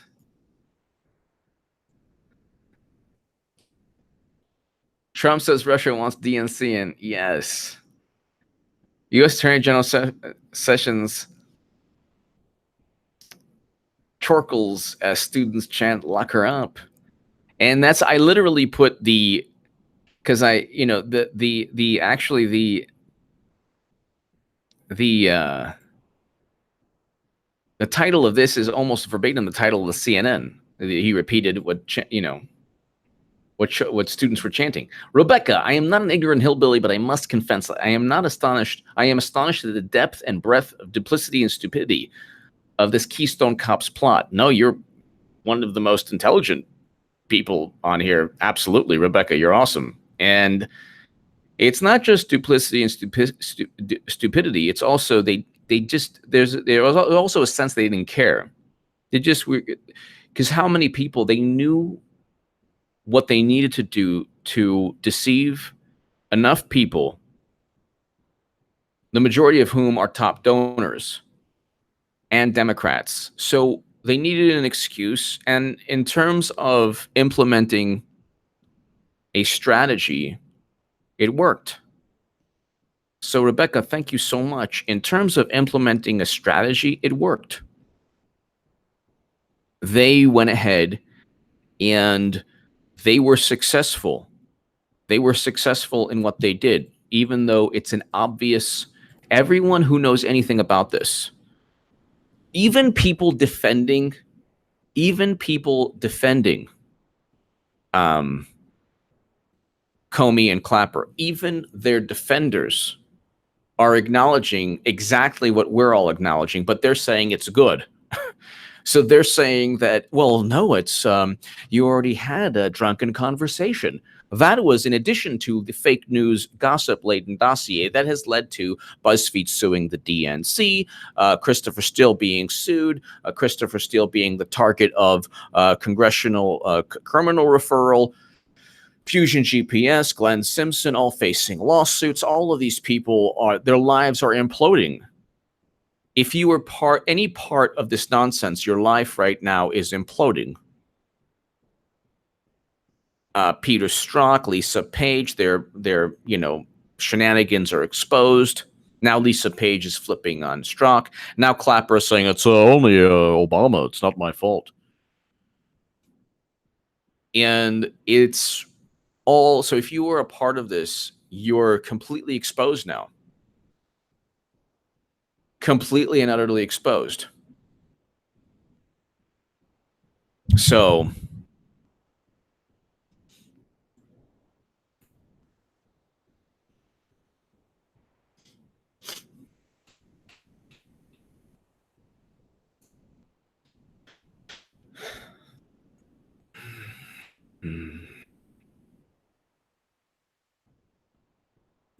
then you have John Brennan, who basically, I mean, Rand Paul stated something chilling. He stated that John Brennan accused Trump of treason, and one way of dealing with treason is to execute a person. So he's basically threatening Trump. So Brennan was threatening Trump. So Rand Paul, Brennan, Trump treason.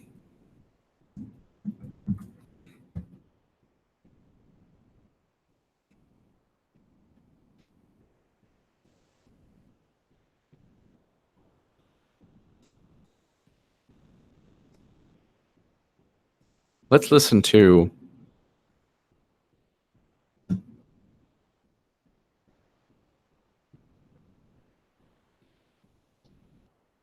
so Rand Paul is, let's see if we can get to that clip.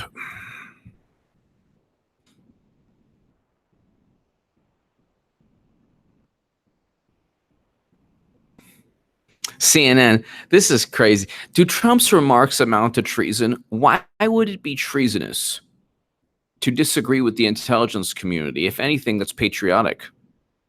the intelligence community, quote unquote, has been from the Gulf of Tonkin to WMD to the Arab Spring to 9/11. Tell me where they've been right or where they've predicted anything. Their mistakes cost the lives of hundreds of thousands and millions.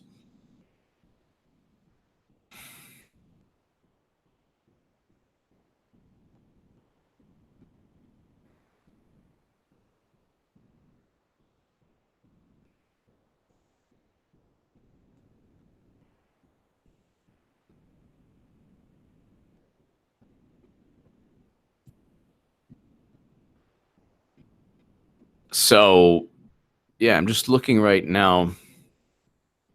So I'm looking right now on Twitter. Intelligence community.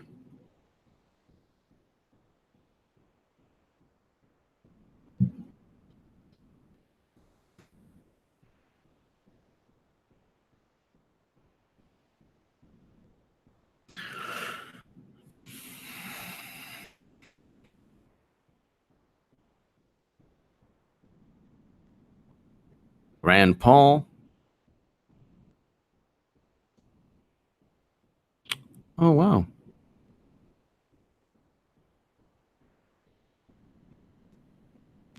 It's a great photo of Cassandra Fairbanks and Rand Paul. That's awesome. Retweet this. Then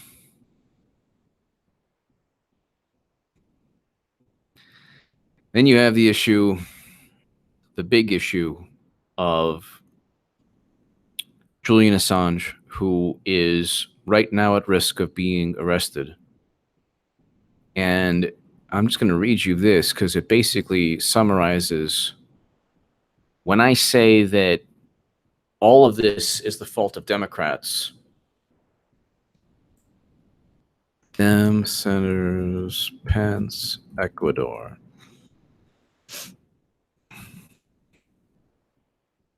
Senate Democrats urge Pence to discuss Assange with Ecuador. So don't say this is Trump's administration. This is Trump doing this. It is Trump doing this, but he's being pushed, and he's been pushed from day one by Democrats.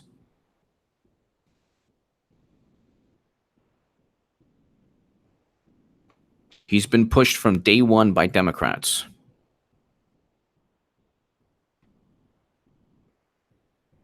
And I'm going to write this.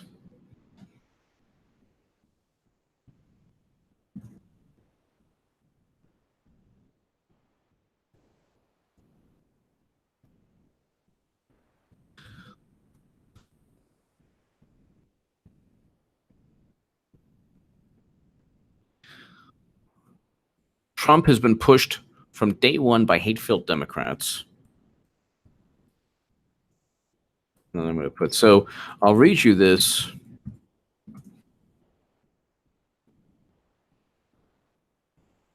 Senate Democrats urge Pence to discuss Assange with Ecuador. Why? Why would Democrats make that a policy goal? Because they hate WikiLeaks for exposing their massive corruption. They are so utterly corrupt. They hate anyone who exposes their corruption.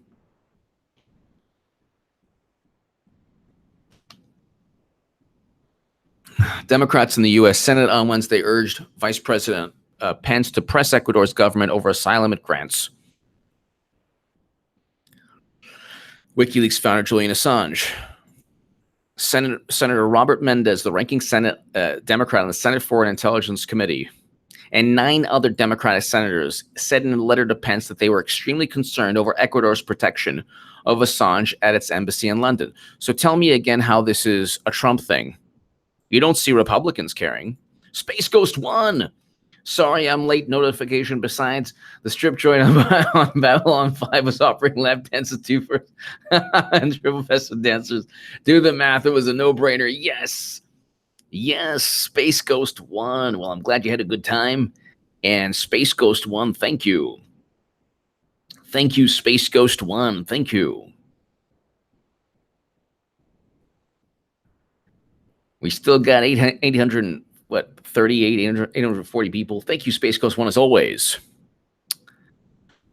So you have this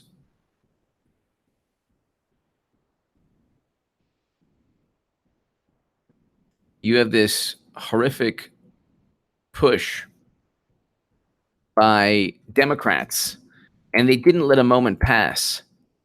I don't think it's a coincidence that Senate Democrats wrote a letter to Pence, and then a couple weeks later, he's in imminent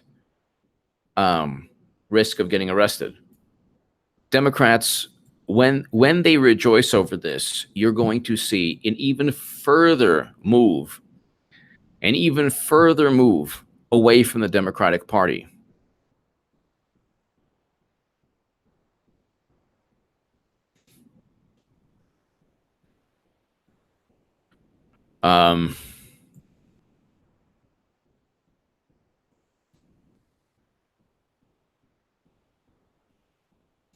So let me read this again. Salome.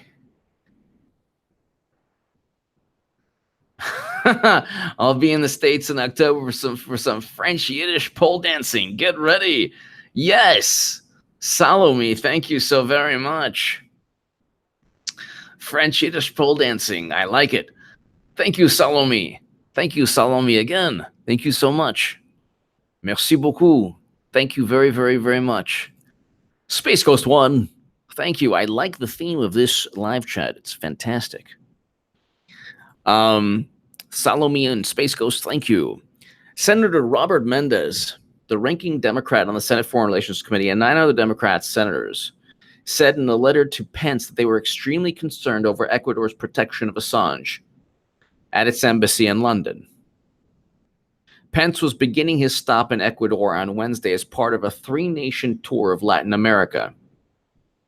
So it's imperative that you raise U.S. concerns with President Moreno. WikiLeaks continues its effort to undermine the democratic process globally. They informed the country that you undermine the democratic process. So WikiLeaks informed the world that Democrats undermined the democratic process.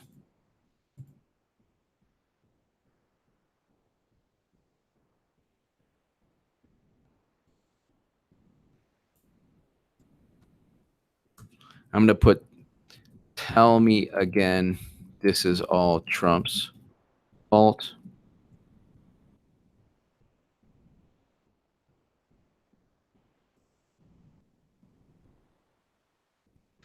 Democrats are 95% all of this.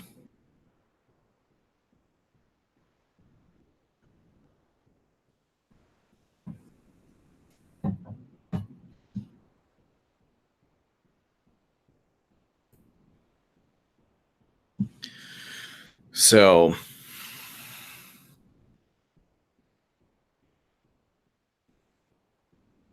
and you're going to see, ladies and gentlemen, you will see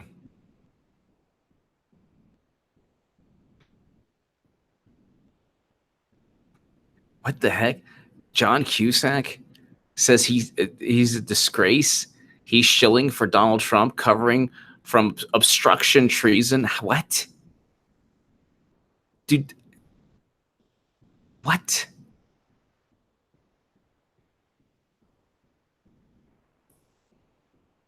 Why would Rand Paul be? How does that even work? How does that even work?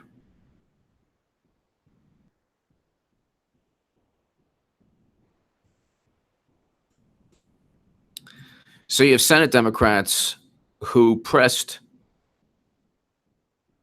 Mike Pence,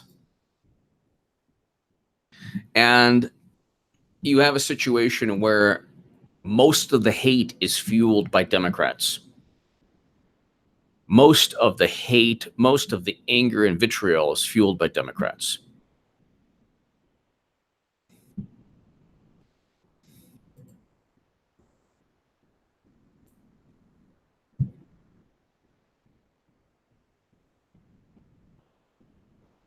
So let's go ahead and that's what I don't like, the fact that I can't stand the fact that when people like, yes, the only way I wouldn't vote for Trump is if he was if Assange was extradited to the United States and he risked being jailed and tried for, you know, doing journalism, then I would not vote for Trump.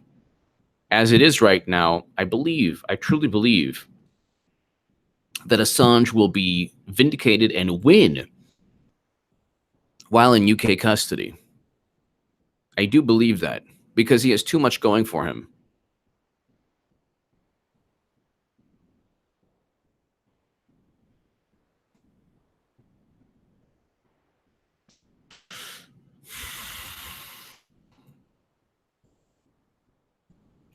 He has too much going for him. The UK already ruled that WikiLeaks is a media organization. That's number one. Number two, you have WikiLeaks emails already ruled in the UK that are admissible in court. So, and then you have the United Nations ruling on behalf of Julian Assange numerous times.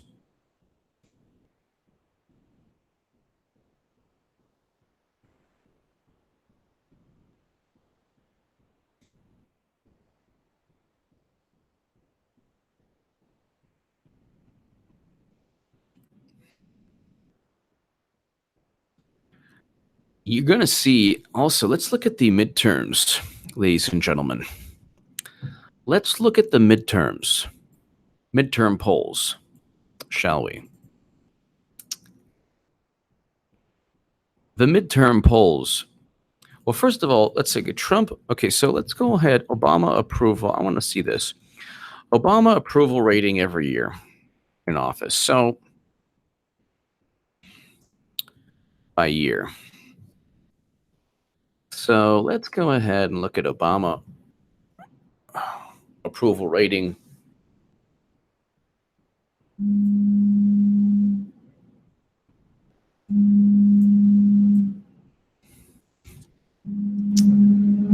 All right, so in 2014, so let's see. 2008. So he was hovering, let's see, 2009, 2010. So wait. So it is but a year, and it's now July of 2018. Let's look at July of 2010. Obama was at 45% approval. And if I'm correct, oh, I'm sorry. And then it went to 43% in August. This is the Gallup poll. So check it out. Check it out. The Gallup, I just sent this right now. The Gallup poll, you have Obama's performance in terms of approval. In July, it was at 45, July 19th to 25th. So I'm going to put this on. So on July 19th to the 25th, you have 45%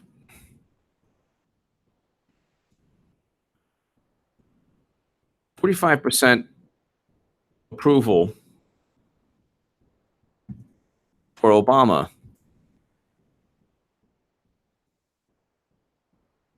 And then 2018, let's go ahead and look. I believe Trump's approval is now at 45%. So how on earth do they say that Trump's on the ropes? He has the same, pretty much the same approval rating. Well, I agree with that. I agree that he should never have engaged in the wars that he inherited and You should never have gone ahead and done a lot of things, Trump. But Trump approval rating. Trump hits highest job approval latest quarter.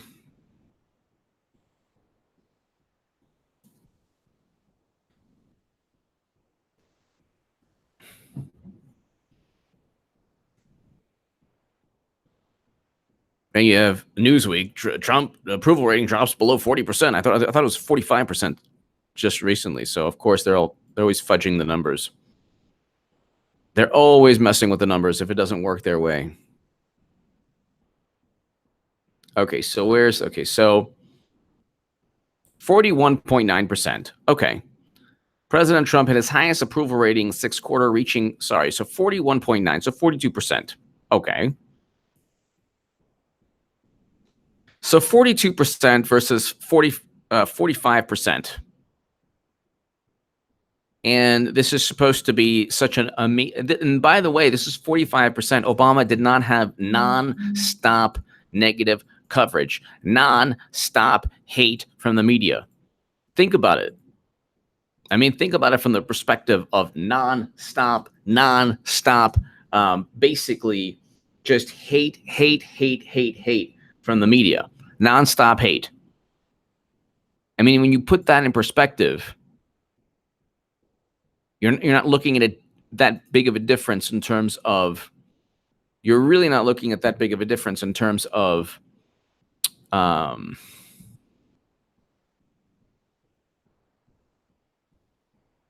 approval ratings. So Obama had 45 and Trump now has a 42%.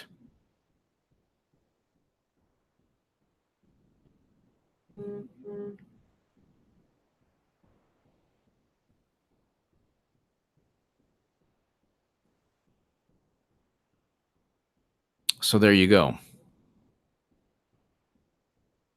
There you go. Ladies and gentlemen, we've gone ahead and we've done 2 hours. Let's go ahead and reconvene later this evening. It has been an absolute fantastic live stream. I want to thank you all. Big news today on many fronts. Second Amendment. Angela Gordano Chung, love your show and respect your choices of vote, but we need to keep Trump in to clean up Obama's mess in the Constitution. Yes, I agree 100%. Angela, I agree 100%. I am Trump 2020. And Angela, thank you so very much. Thank you again, Angela. Thank you. Thank you, Angela. And ladies and gentlemen, God bless you. Thank you to the super chat. Thank you so very much. And this has been an amazing live stream. It's gone pretty fast, 2 hours plus. Thank you for everything. I will see you later this evening. Share this live stream. Please go ahead and let's go ahead and share the live stream.